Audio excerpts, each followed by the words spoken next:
press conference. This is my ever first time of addressing the press.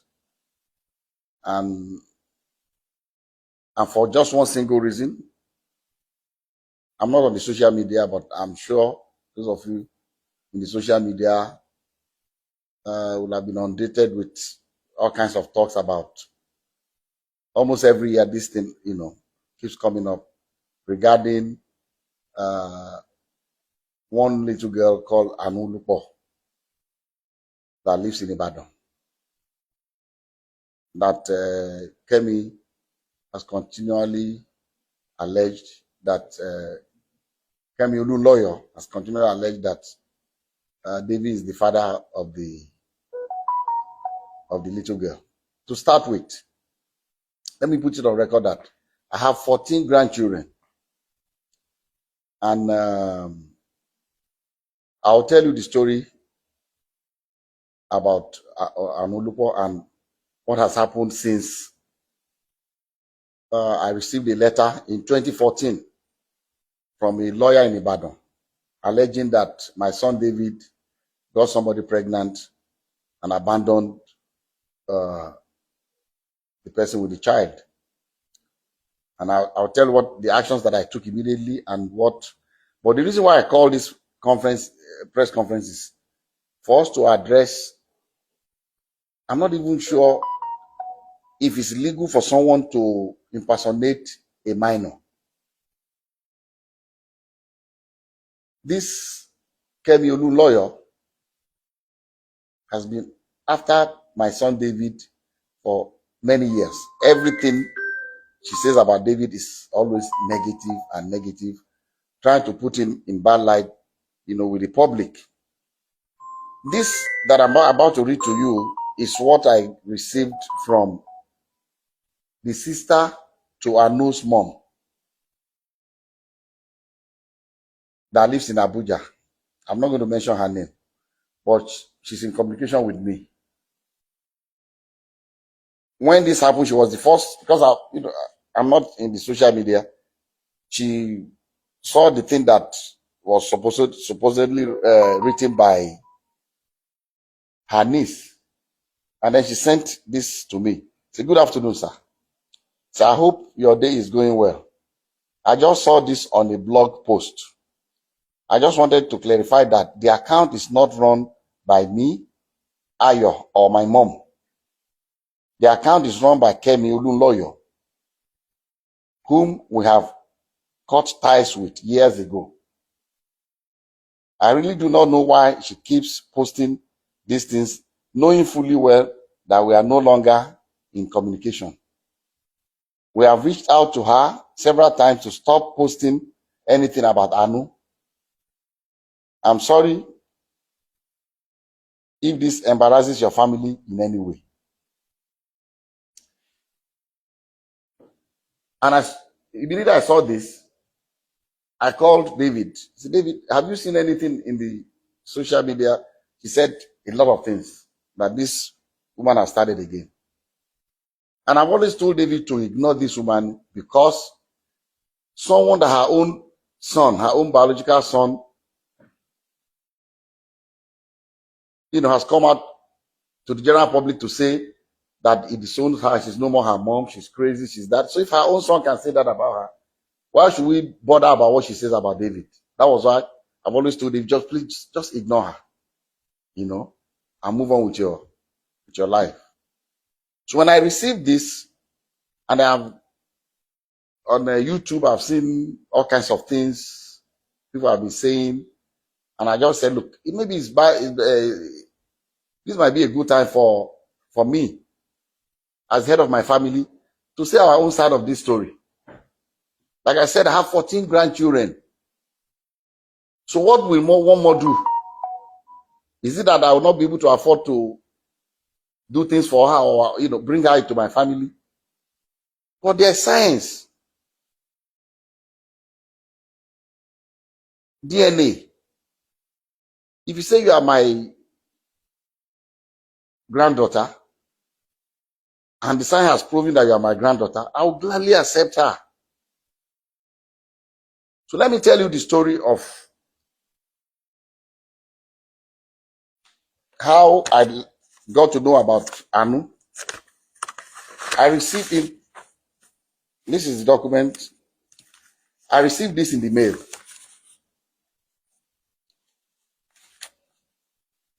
through DHL to my office. This is the DHL sent to me by Bandele A. Aiku and Co. from Ibadan in 2014 by DHL. And in the package, there are pictures of a little girl and pictures of David. I mean, they put David picture, with the little girl. This was maybe they took, I don't know where they cropped David's picture and put it.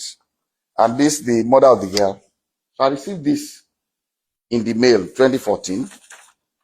And in that mail also, curiously, there was the birth certificate of the child. And what caught my attention was that in the record of the birth certificate, they said full name of father, Adeleke David. Full name of mother, Adeleke Ayotomide. How can she be Adeleke? So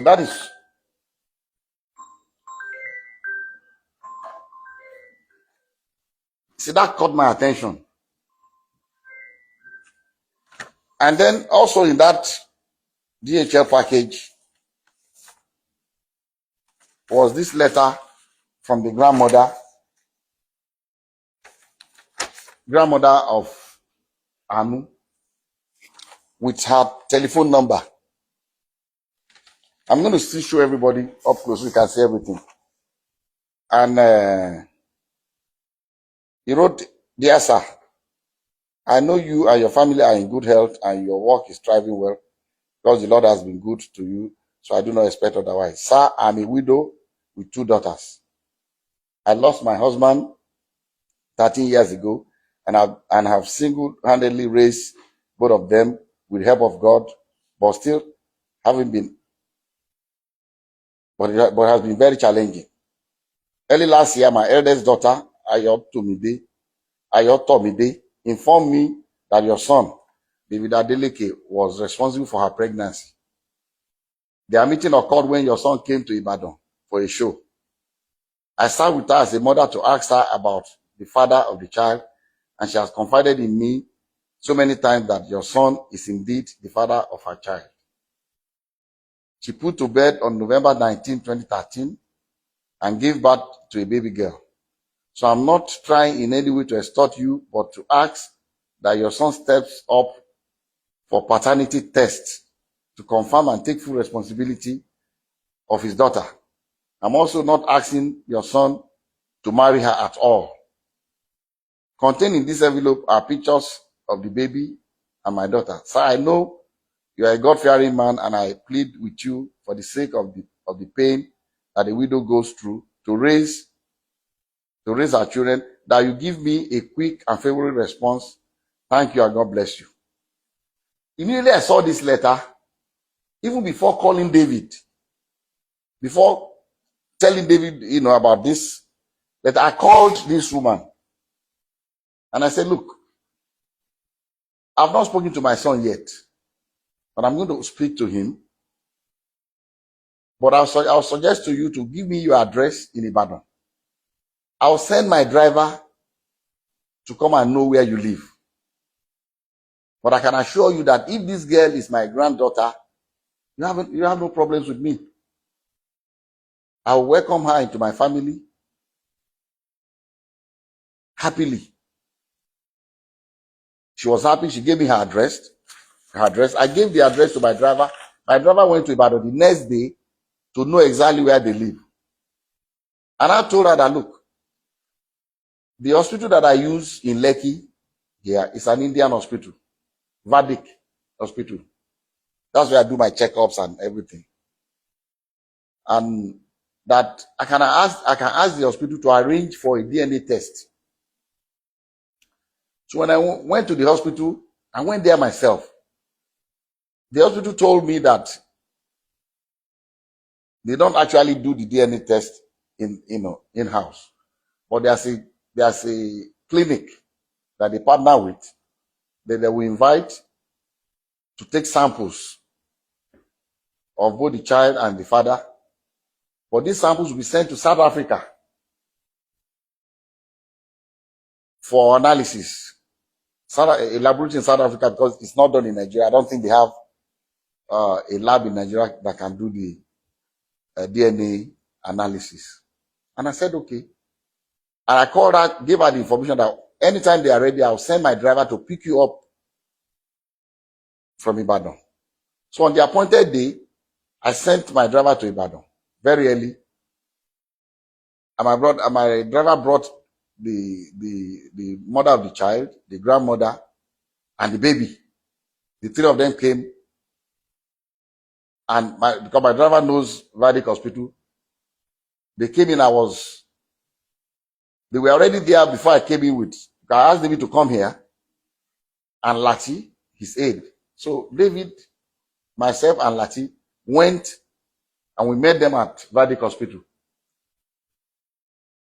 We went upstairs, and the Indian doctor said, he will allow only David, myself, the grandma, the mother of the baby, and the child. Lati can wait. So we're all in the same room, and he told us the procedure. It was not, I've read in the social media that they were drawing blood. It was not done by blood. It was from their saliva in their mouth. So they brought the thing and swapped David's and put it in the container and sealed it. Swapped the baby's own and sealed it. And they told us that these samples will be sent to South Africa for analysis. And then when it's ready, myself and the mom and the grandmother grandmother of the baby, signed that both of us will be the ones to receive the result. So when the result was ready, I called her. They said, Madam, they said the result is out. I'll send my driver to pick you up so that both of us, because they will not give it to one person. We've already signed that both of us will see the result. So we went and they opened the result before both of us. And, I'll read to you what, and I'm still going to show it to you. I'll show you all the other ones that we did also, but I can only show it to you, but I will not allow you to copy it because of one reason. Number one, it's very dangerous for someone's DNA profile to be in the public. Dangerous for David for one reason. Somebody can use it to frame him. If somebody commits a crime tomorrow and they say, they've taken sample of saliva or blood or whatever, or sperm or what, in case of rape, and the police comes out to say this is the DNA profile of the person will go to jail. So I cannot share. I'll let you see it, but I will not allow you to copy his DNA. The portion that shows the result without the DNA profile, I'll show you can copy that. And at the same time also, I cannot legally share with you the DNA profile of that innocent little girl. I know, because she's a minor, and I don't have the permission of her parents to share her DNA. So we have to be very careful. But anyway, I'll show you the result for you to just see. And so they opened this was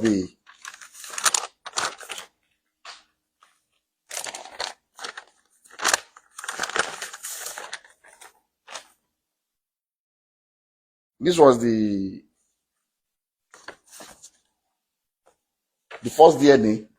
This is the original copy that I was giving one, and the grandma was giving another one. And at the end of the whole story, they wrote here that probability of paternity 0.00%. And the mom asked the lab guy that, what does this mean? He said, it means that David is not the father of this child. And she was really disappointed. She broke down. She was crying, the grandmother. And then, okay, I skipped a point. When when we first got to Vadic Hospital with David, and David saw the girl, David told, he said, Daddy, I've never seen this girl before. And what I told David, I said, look, I don't want to listen to you. Whether you've seen her before or not, all I want is this DNA test. I don't want to know the story. I don't know what happened. I don't want to know. As if this girl is our child, I'm taking her. That was settled. And David was, asked the girl, have you seen it? I said, stop, don't talk to her. So that would be, it's like you're harassing her. Don't. So the girl was very quiet. Girl, she didn't say anything. She kept quiet. So we went. So the mom was disappointed, was crying that the result was not what she expected. And I told her, I said, look, people can make mistakes. Maybe they made a mistake in the lab. Maybe there's something. What I would suggest to you is let us do 2 more tests. I'll advise that you please stay in Lagos for 1 week. I'll pay for your hotel. Since the baby is here, the mom is here, the 3 of you should stay.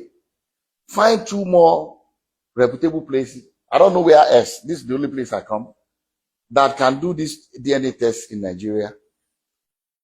So that I can go there and do it before. So I gave some money to my driver. Go and get the hotel. Make sure they are comfortable. Give them some money to keep. And if you want a driver to drive around, fine.